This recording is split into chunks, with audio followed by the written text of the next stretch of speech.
4, 3, 2. Welcome to Insights, and I'm your host, Mickey Clayton, the coach. And we're here doing the second part of the show that when we did it the first time, we really didn't think we were going to do a second part. But it went over so well. Eric Pettis had so many people calling, asking questions, had so much interest on the segment that he did when he talked about how do we keep these athletes from their personal bankruptcy issues that they had. But what we do on this show is we try to give you insight into what's going on. We have a couple things that are traditional for us in our opening segment. And we're going to go to the opening segment where we have the Lakeland legend, sports writer. He's a legend in his own mind, if nowhere else. We have Rick Brown, who's going to give you some insight into what's going on in the pros with a segment that we call Peek on the Pros. And then we'll have Billy Boy come right after with his locker room rant where he gives you some insight into what's going on in college sports around the country. So right now, we're going to go to that segment, and we're going to have Rick Brown from the Lakeland legend. Thanks, Coach. Hey, fam, listen. I've been a sports fan for all of my life, so this has been a special time for me. We're actually talking about games on the field and not in the news. You got the NFL going, and even though my favorite squad in D.C. continues to stink it up, it's still cool to see real NFL action. Hey, college football is still getting people excited on Saturdays. Yeah, my Rattlers are down, but we'll be back. Major League Baseball is in the playoffs. Yeah, the Washington Nationals were supposed to win the World Series, but they're struggling. It's okay. They're playing. They're still playing. Hey, Major League Hockey is about to start. Yeah, but we won't even mention the Washington Capitals.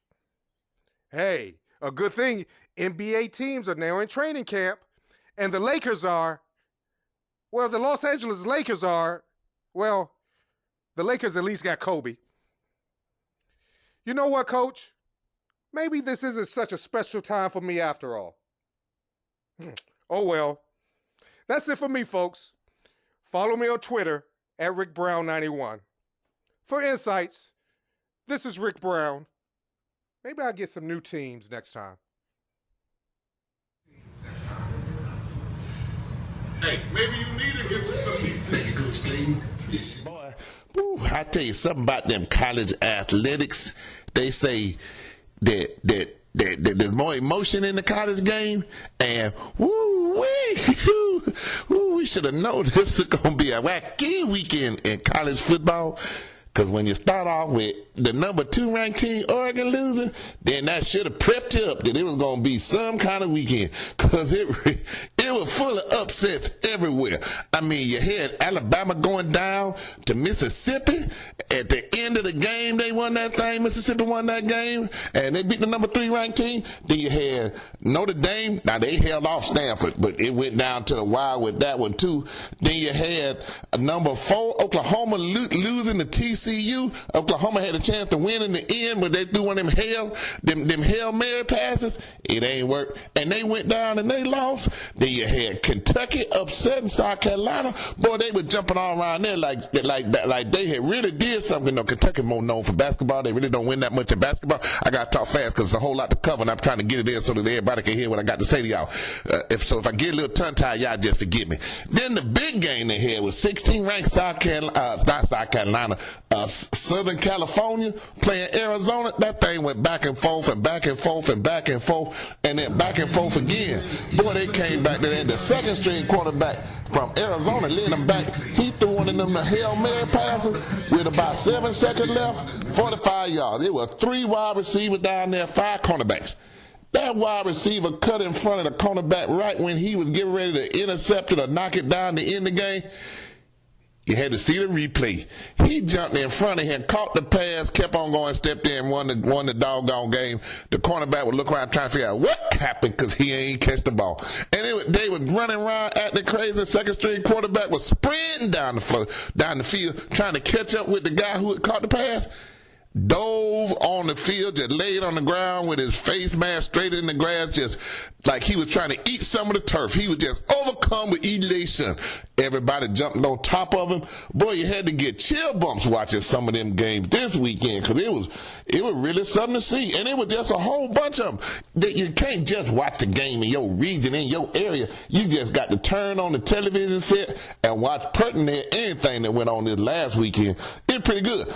Now, if you go to our website, on Facebook page, Insights, INSGACL2 in the middle, where Coach always say something about eyes, but anyway, because I got 2 eyes on my head, except when I need them reading glasses, I got 4. But anyway, you need to go on there and see the interview with the rapper, when he was talking about Johnny Manziel and his coach, Kevin Summit, how they were hanging out with Sticky Rose, Trick Ross, or Rick Ross. One of them, they was hanging out with him at a party. And the coach was the one that turned the party out. Whew. Really, I'm kind of tired right now. Out of breath. Coach Clayton, I'll be back again next week with more on my locker room rant. This your man, Billy Boy. With all the college athletics, and here at Cody's Roadhouse Bar and Grill in Tallahassee, where we heard some Auburn War Eagle fans, and we saw the Gator Chump. Hey, love the college sports, support your team. I don't care win, lose, or draw. That's your program, that's your team. You support your team. We're going to take a break right now. We're going to come back with Eric Pettis, financial advisor. He's going to talk about some of the issues and the problems with pro athletes and how they seem to lose their money rather quickly. His insights. We're taking a break. Okay, good.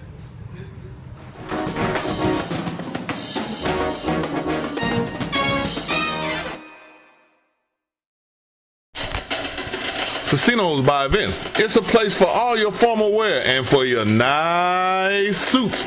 They fit everyone, and especially the big and the tall. Casinos by Events. They fit one and all. Tell them Coach sent you. Go by Casinos by Events. Tallahassee Mall.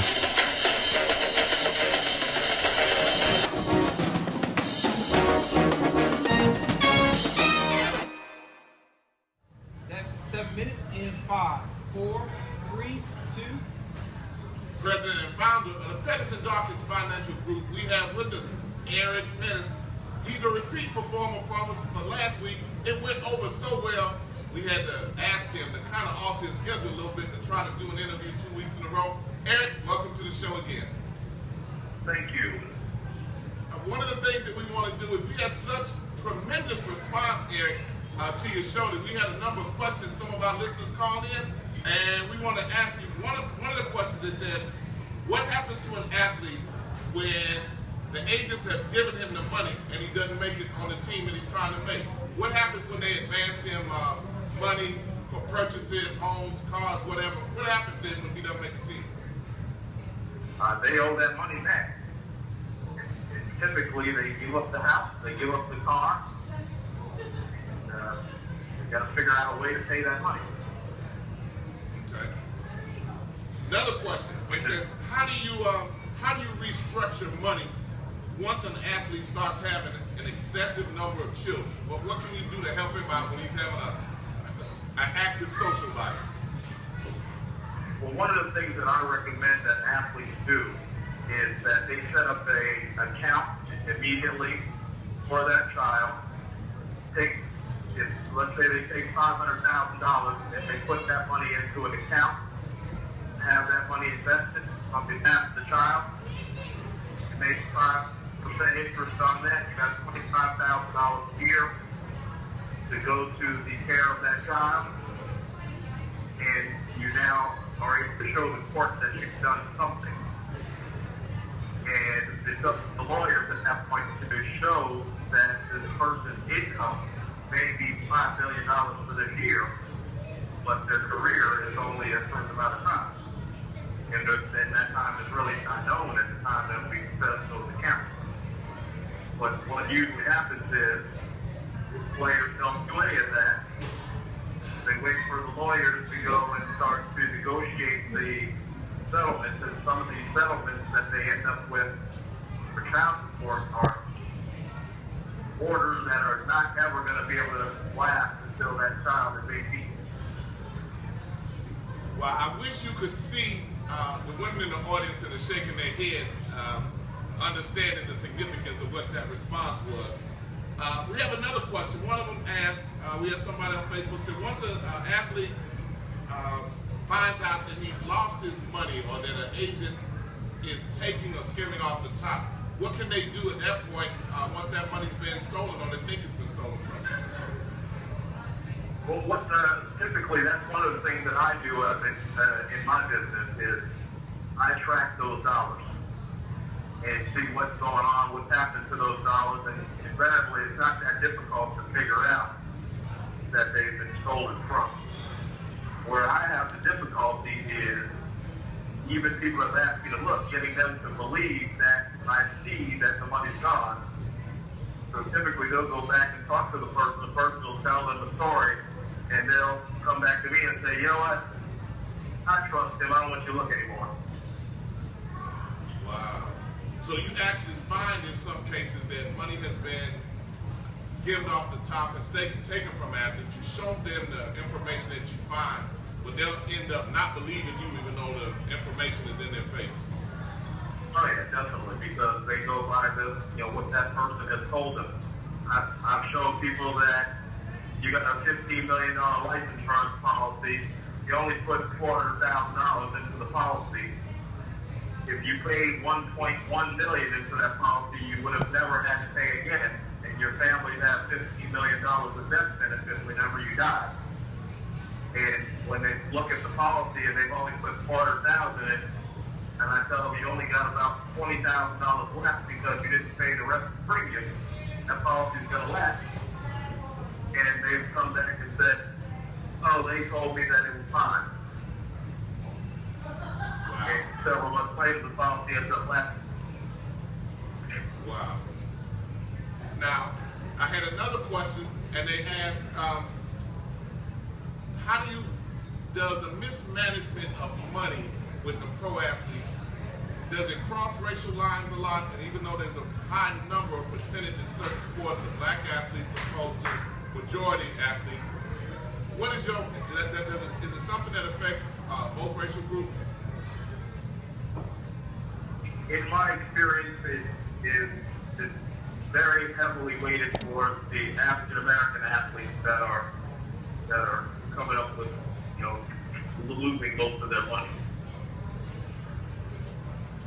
You have a theory as to why that is, Eric? Well, one of the theories that I have is that, again, you're talking about athletes that are being taught in a system to not trust their family, their friends, and people that look like them in general. And they're actually catered to by people that don't look like them. And they think it's special treatment, but it's really an investment in that person. They're putting money out to these guys to be able to make money off of them later. We had asked last week about that, the causes or the number one reason that we find that athletes lose their money, and the media tells you a lot that it's the women, it's drugs, it's alcohol, it's people who hang on. And the first thing you said was that it was none of the above, that it was the agents who mismanaged their money, building a certain level of distrust between the people that they kind of know coming up, as opposed to getting trusting and leaning on those people. So, right, agents and financial advisors. Okay, well, we're going to take a break right now. That segment went through real quick, but we're going to come back with Eric, and we're going to talk some more. We have some more to discuss with him, and appreciate him being so honest and forthright with us. Inside taking a break. Okay. Good. Man, that was pretty good. Wow. I want to circle back on the child support thing. Oh, hey, that's great. Wow. That was pretty good. Okay.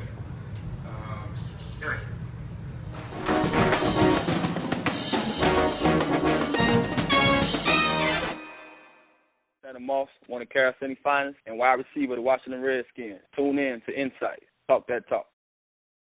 Hi, I'm Alvin Wyatt, head football coach, Edward Wallace College, Jacksonville, Florida. It is my pleasure to tell you, if you want to hear some good talk and I mean they can talk that talk. You listen to Insight. Check it out. You'll love it.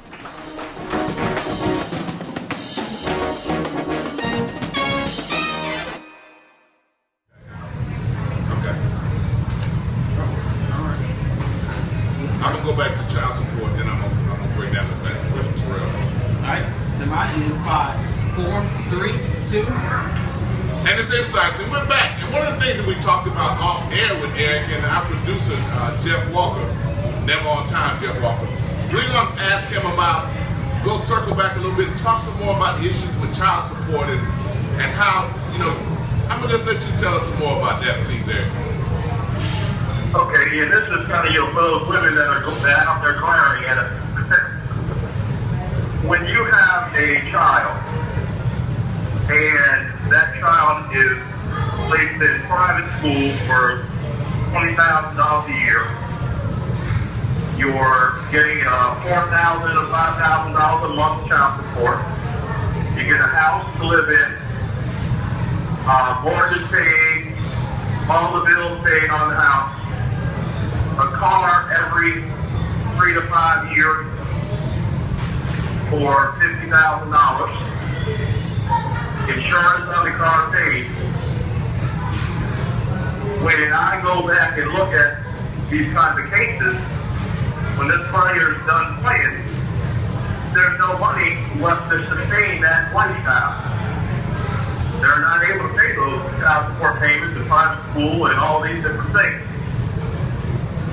And what happens is now, unfortunately, a lot of these women that are getting those kinds of numbers, they're not finishing school themselves. They're not doing any business. They're not working. They're sitting down and saying, I'm going to keep getting this check until this child's 18 years old. But what about after the child's 18? They're going to have a drastic drop in income, and they ain't even spare for that. That's one problem. The next problem is that when that man is no longer working, if you know that 78% of athletes go broke within 5 years of their career ending, what would you be sitting down, waiting till this kid's 18, and expecting that there's going to be money to last that long? It's pretty stupid. Okay, so that's not to say they shouldn't take care of the child, but that's an excessive amount of spending. Okay, thank you for that advice. And then again, we want to touch back on something that we talked about in the first show, Terrell Owens, and the multi-million-dollar contract that he had and ended up being broke. He's an athlete that a lot of us have read about and heard about. Could you tell us a little bit about some of the things that happened that led to his personal bankruptcy? Okay, well, again, let me say this, that I don't work with Terrell, but the case that Terrell is involved in, that he lost his money, I was approached by a player who wanted me to look at his financials, and in reviewing the financials, I realized that many of the investments that were made were not real investments. And the ones that were real were not suitable investments.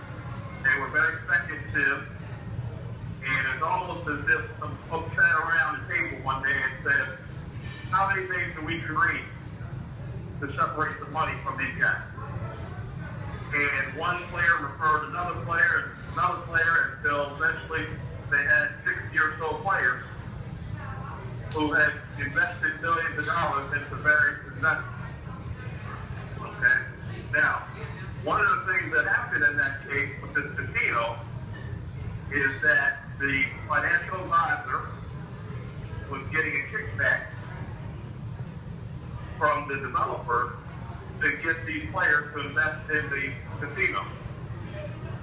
And the reason why they were able to be victimized was because they were told, this is a hush-hush deal, we're going to all get rich on this deal, and we just can't let the NFL know that we're doing investment into a casino because we're not allowed to do that. So keeping everything quiet and within a circle, it was almost like if you weren't invited in, you were not a good guy. So only the good people get invited. And that's what ended up happening in this. So all these players put their money in, and the casino opened up and was shut down within about a month or two. Okay, and you can Google this. This is public knowledge. Okay, it's a country crossing casino in Alabama. Now, what we also discovered was that the law firm that drew up the documents for the investment that never gave the players any document until after the casino closed. And in the documents it said, this may or may not be legal. Okay, so the state of Alabama determined that the casino was not a legal entity based on their own gambling laws and shut it down. And if you go to YouTube, you can Google Country Crossing Casino raid, and you can see the raid when they went to shut it down. So, with that said, players then lost their money. Another thing that I did was I had a lawyer that I worked with that reviewed real estate investment deals, and she went through those real estate investment contracts and saw that players who were thinking they were going to get 10% ownership of the casino were only getting 0.00001%. And the money was being divvied up in so many different ways that it was next to impossible that they would have ever gotten any money, even if it was legal. Wow. Eric, you kind of stunned everybody. Everybody's quiet, and we're going to have to come back to it. But we're going to have to take a break right now. But we appreciate it. We're going to come back to it after we take this break. Insight's taking a break, and we'll come back with Eric Pettis, financial advisor.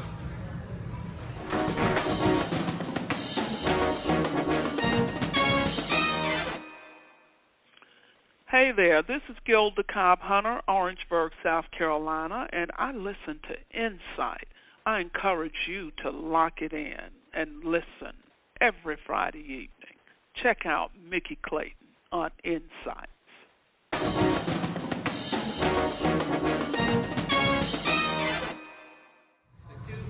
4, 3, 2. The Insights. And we're getting ready to go into our closing segment, and we're going to do something that we've done from time to time. But what I want Eric to do, I'm a father with a son that's coming out in the draft. He's projected late first round, early second round. Got his knee hurt a little bit, so we're not really sure where he's going to come out. But I want you to talk to me, the dad, and tell me why I need to use your services for my son coming up, and how you can help prepare him financially for the future. Not a problem.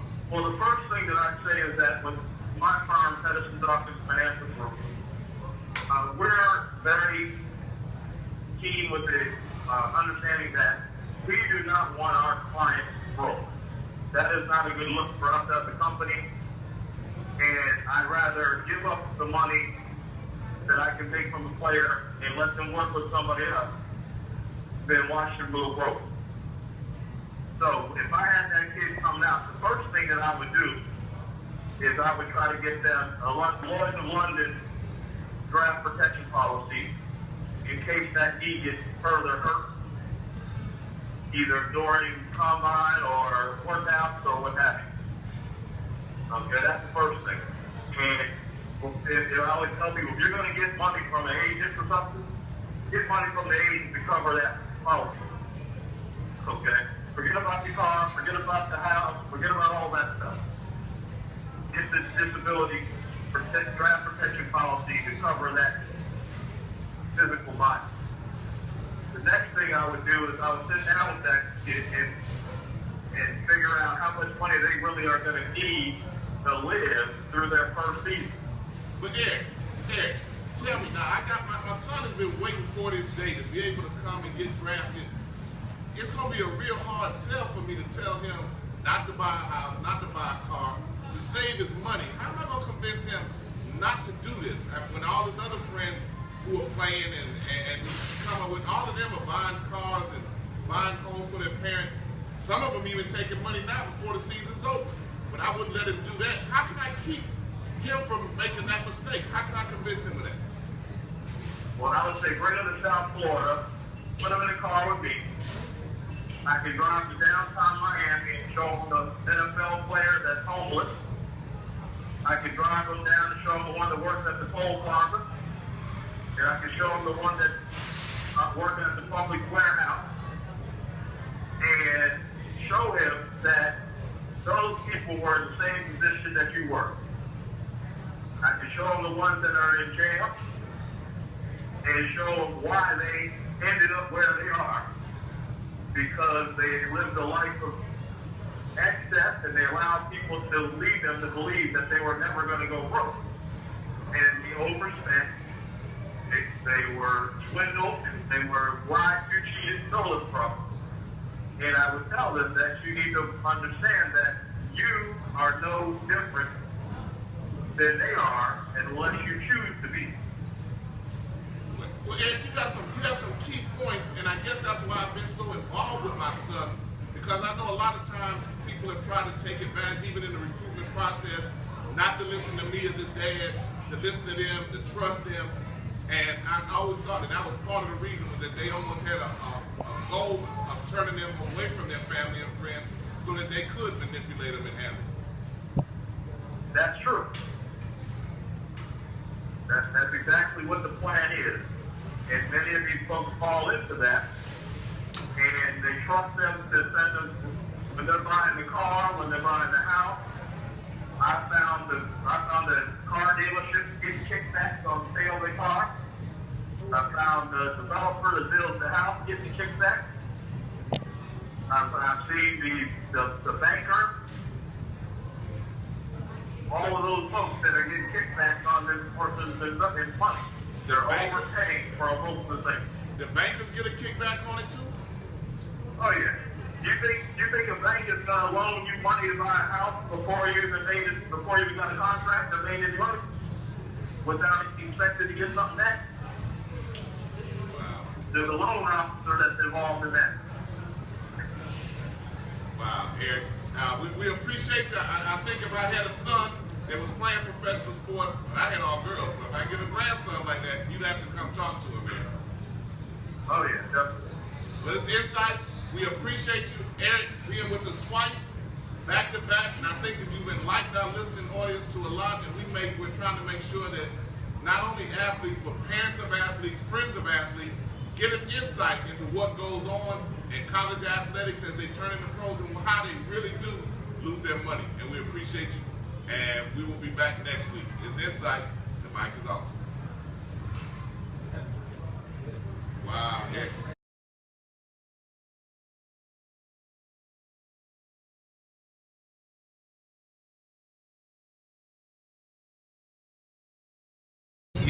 When you talk about you can take them and show them where the homeless former NFL players are at, and that's a little sobering. Do you do something, Eric, at all in the community? Is there a way, there's programs or something we can institute to try to help? Or is it something that the colleges should do? What can we do in a grassroots effort to try to educate student athletes or at some point high school athletes? Something has to happen at the grassroots level.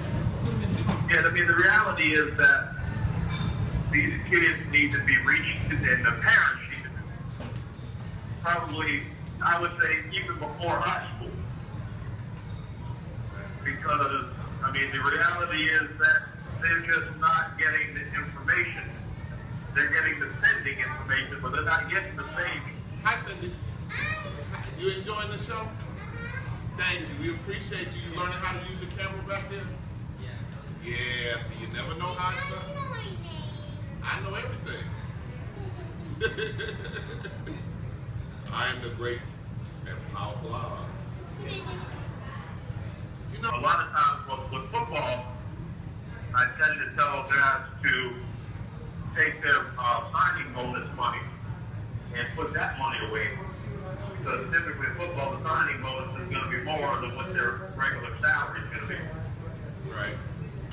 You know, so you take that $2-3 million signing bonus, put that away, invest that, live off a portion of your $400,000 or $500,000 a year salary, and then save that difference.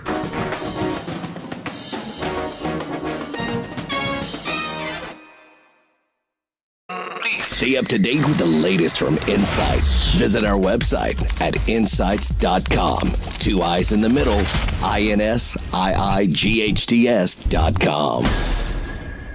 Insights is a copyright of Mac4 Enterprises, a Florida corporation. This broadcast is produced under the exclusive ownership of Mac4 Enterprises and is the intellectual property and trademark of Mac4 Enterprises. The comments of the host and other individual speakers on Insights represent their independent thoughts and representation.